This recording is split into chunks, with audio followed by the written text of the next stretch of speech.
Hello, everybody.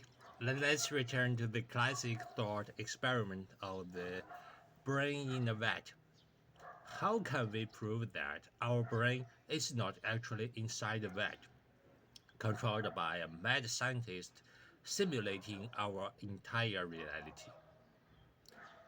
Let's attempt a proof by contradiction. Suppose our brain is indeed in a vat, with all sensory and motor nerve pathways replaced by artificial ones, linked to a computer that simulates every interaction we perceive as reality. If this were true, we could identify inconsistencies within this simulated reality, anomalies that contradict common sense and logical reasoning. For instance, imagine you want to see the blue sky. The neural pattern in your brain that represents this desire would activate, leading to a cascade of associated signals. These signals would have to be processed by the computer, which would then generate a corresponding interactive response. Perhaps you stand up, walk to a window, and gaze at the sky.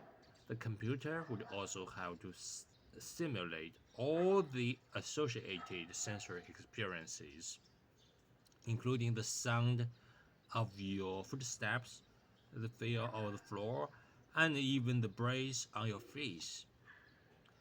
For such a simulation to be truly convincing, every aspect of the environment must be interactive. You should be able to pick up a stone, feel its texture, weight, and temperature. You should be able to talk to a stranger and engage in a deep conversation about philosophy. You should be able to explore the wilderness, examining a different species of insects with distinct shapes and smells. You could even go online and search for discussions on the brain in the vet scenario, reading articles and comments in real time. The amount of information required to sustain such a perfect simulation would be nearly infinite.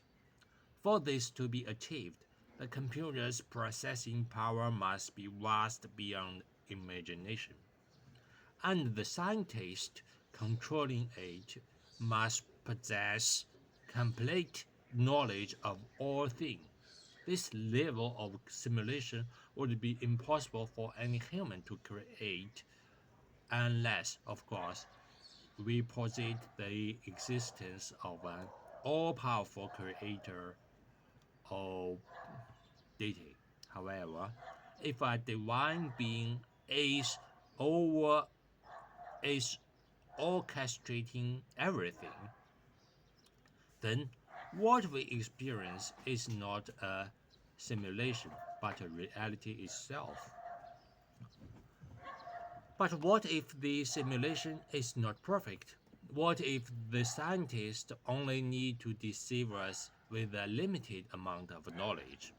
In that case, we must return to our previous discussion on detecting errors in sensory patterns, strengthening our internal logic checking mechanisms.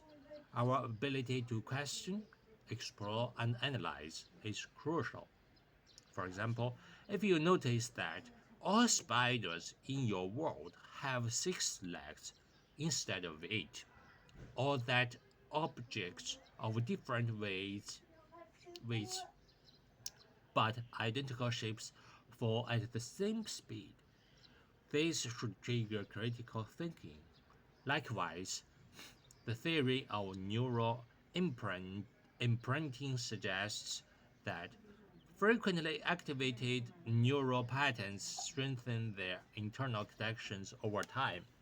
However, if all motor actions in a simulated world are artificially controlled, the natural process of neural strengthening would be difficult to replicate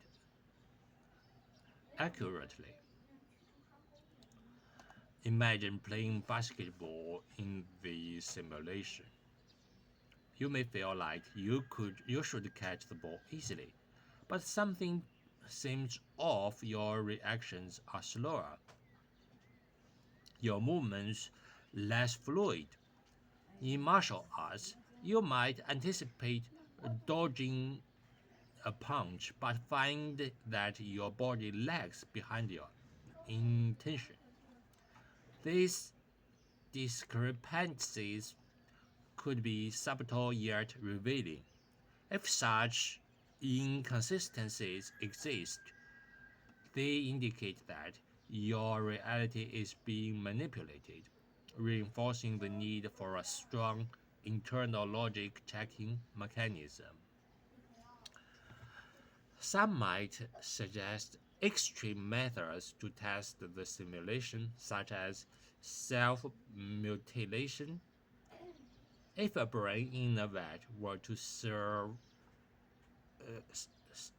sever a limb,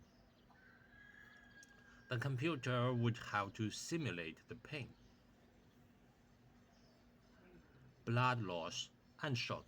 However, since the artificial neural connections remain intact, the brain itself would be unchanged, making the experience akin to a dream. An even more extreme test would be suicide. In a simulated reality, killing oneself would not affect the artificial neural pathways. If the brain remains functional, the consciousness would persist. However, if the program is designed um, to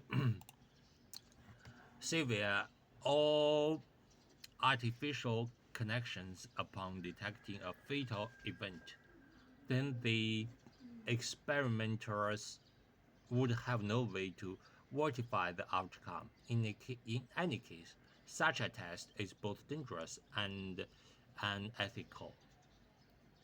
This brings us to a profound philosophical question. If a brain in a vat continues to exist after death, does that imply the existence of a soul? Does it suggest that the world is created by a divine entity? I will refrain from answering this question explicitly. However, one thing is clear: suicide is a form of self-destruction and should be firmly rejected. After exploring this thought experiment, we can conclude the following. 1. A perfect brain in a vat scenario is practically impossible. 2. However, an imperfect version could exist, just as deception and illusions exist in real life. 3. The biggest danger is not external manipulation, but internal deception, our own illusions and false beliefs. In essence, hallucinations and cognitive distortions are like running a parallel brain in a vat within our own mind, creating exaggerated or false interactions with reality. To guard against this, we might continuously refine our internal logic checking system, sharpening our ability to distinguish truth from illusion. If you want to strengthen this ability, take another look at the previous chapters, reality is not just what we perceive, it is what we critically examine, question, and understand. See you next time. Bye bye.